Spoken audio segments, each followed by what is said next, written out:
Now this is a 210 Del Rey Post Coupe. This car is well known, it's been around. It went 1240s at 110. Never on the street, right? No. Clearly not a car that was built to just go over an auction block. You've kind of made this car famous.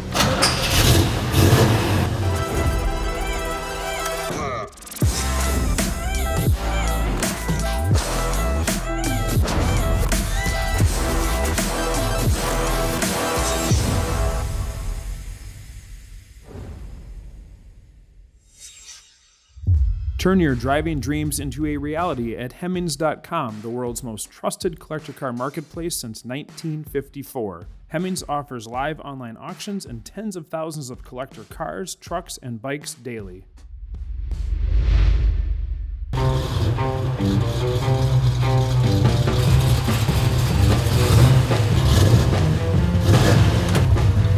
Good morning, Colin. Good morning, Bob. How are you? Fine, how are you doing? Nice day. Nice to meet you. Thank you very much. Nice to meet you too. So, what did you bring? This is my 56 Chevy that I've had since the 80s. We used to drag race it here in Orange County at the drag strip. Never on the street, right? No.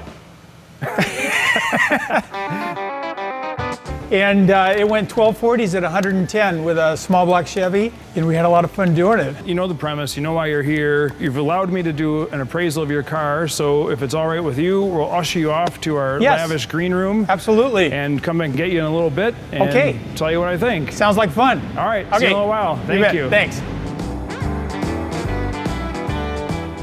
So I finished my inspection and appraisal of Bob's 1956 Chevy. Now this is a 210 Del Rey Post Coupe. It's also a Van Nuys built car, so that means it has a few unique features that I'll show you when we walk around. But first we're gonna start under the hood because this is a gasser. It was built to drag race and have fun with, so let's look where the action happens. Now, for those of you that aren't familiar, Bob worked for Peterson Publishing for a couple of decades. This car was the subject of many articles. It was in Chevy High Performance and CarCraft. It was in a GM Performance Parts catalog. This car is well known, it's been around, and it's well known in big part because it's a super sanitary build. It's period correct. Bob's intent was to make a car that was a replica of an early 1970s gasser style car here in Southern California.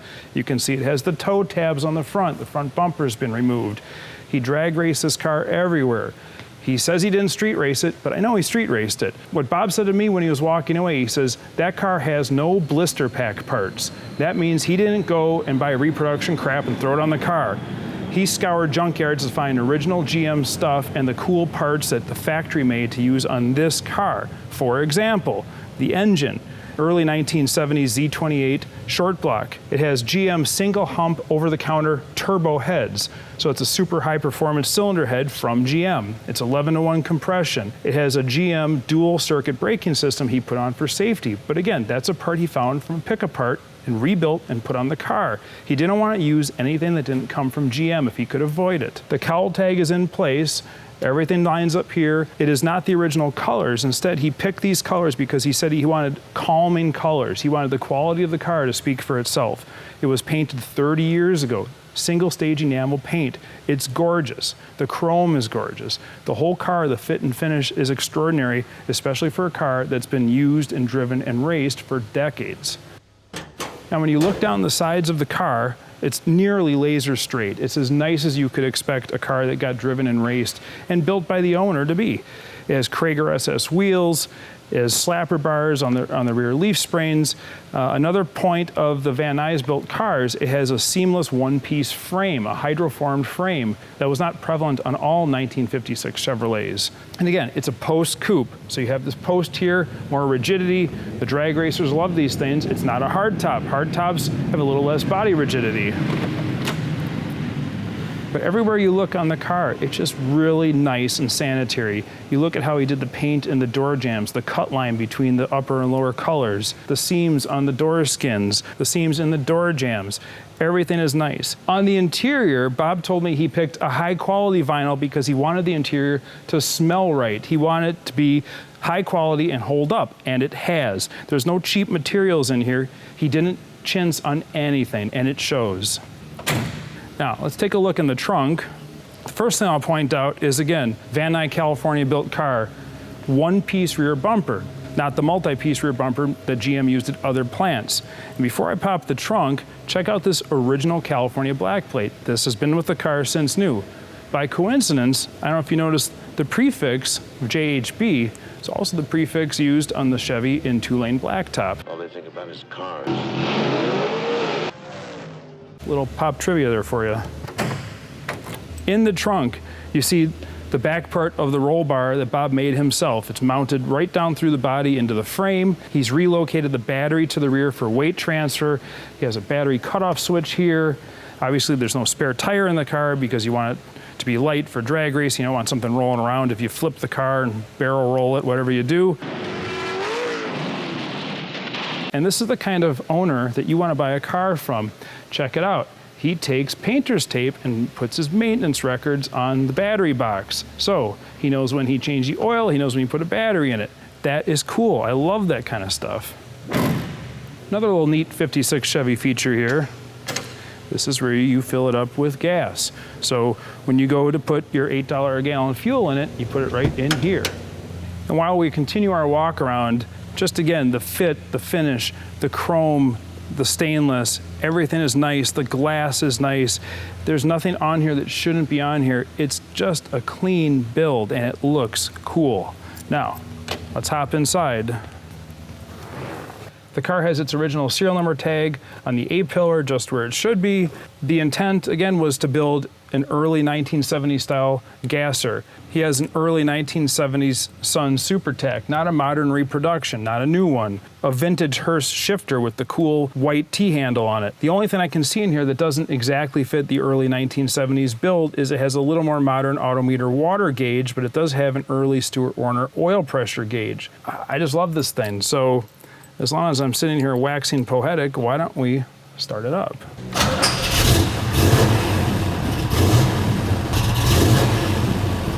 Obviously, lights right off, sounds great, really nice lumpy idle. He has his redline set a little over 7,000 RPM, so clearly the bottom end of that Z28 block is built right.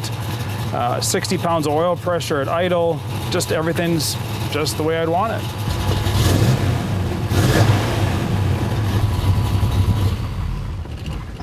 So because this car was built to be a drag car and it ran in the 12s, it has a roll bar, and Bob built this roll bar himself.